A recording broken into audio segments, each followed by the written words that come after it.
Задержка толкеттир. Киргендели. Aha.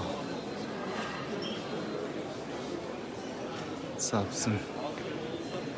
Здравствуйте, сервис компании «Уральские авиалинии». Ваш рейс задерживается до 11 часов 20 минут приоритетная. Рейс задерживается по метеоусловиям аэропорта Ош. 6 saat, 7 saat, 10 saattan задержка olub ketdi. Oraya böyle.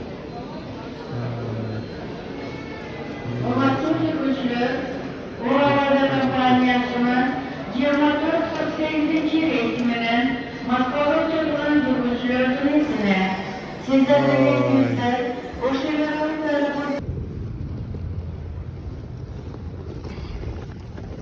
Duman. 50 metre.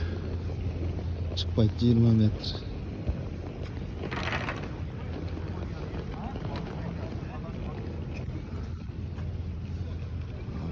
Duman. Ваш рейс задерживается до 16 часов 40 минут. Опять задерживается.